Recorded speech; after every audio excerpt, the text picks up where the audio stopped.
Hello, Christopher.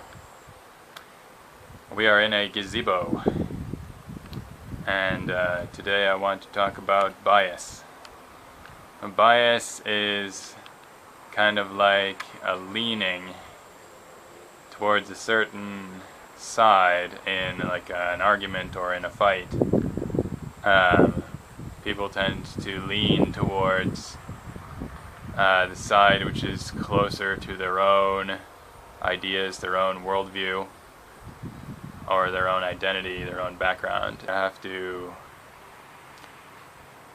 watch out to be sensitive to people who have different backgrounds than you. Just because we do things a certain way, there's a certain way of life here in the United States, doesn't mean that it's actually the right way of life. It's just the one that we are most familiar with.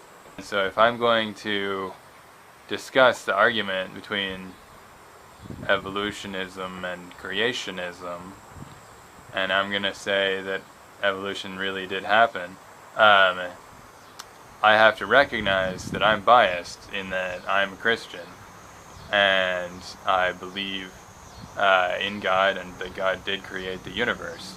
Now I don't believe that the account in Genesis is meant to be literal and physical, but I still believe the spiritual meaning of the story. And I want to get into how evolution works and why evolution is true. But before I do that, I have to talk about bias. Arguments never work because people who argue, pretty much always, they never consider things from the perspective of the people they're arguing against and their worldview. They consider everything from their own perspective, and so they don't ever actually convince anybody from the other side.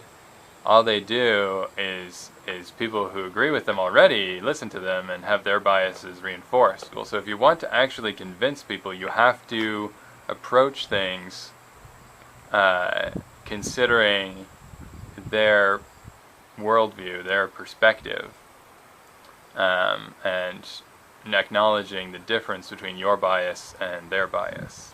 In science, the person evaluating the results shouldn't necessarily know what the results signify, so that the results can be an impartial judgment. Otherwise, the results could be skewed by their bias about what they already believe is true, and then you might have scientific results which are not really science because they're just proving the point that they already set out to prove. Bias is always a bad thing when you want an impartial judgment, but that doesn't mean that all biases are malicious in nature. There's a bias to do good, and a person who wants to do good might overlook data that indicates that something is bad that they believe is good, for the sake of doing something good. But by doing that, they're corrupting the data, which might show that something they believe is good is not as good as they thought it was.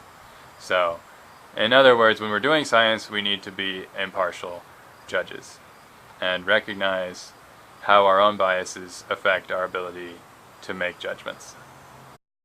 When you talk about evolution, it's a taboo. That's a bias that we have in our culture, is you just don't talk about evolution because it's a taboo. And as a result, people are grossly misinformed about the details of evolution and don't know even like the basic facts of evolution, and like all of the evidence that there is out there that exists to support evolution. And so that's partially why there's so many people who don't believe that evolution happened, and that's a sad thing.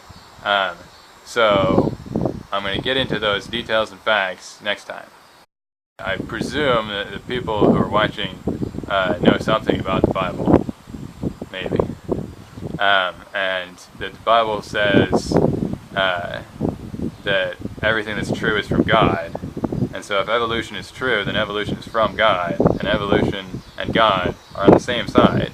And evolution is a good thing. Okay, so we need to change our paradigm from, thinking that evolution is against faith. But faith is not like a fragile thing that evolution is just gonna like roll right over. Faith is robust. There's all kinds of scientific reasons for faith. We can get into those in another video. But people have this irrational fear. Some Christians have this irrational fear that, that science has this ability to take away their faith. That's just a lack of faith, really. As we get into the study of evolution, I never want to lose sight of the fact that every human being is a human being, and every human being deserves respect and dignity of a human being.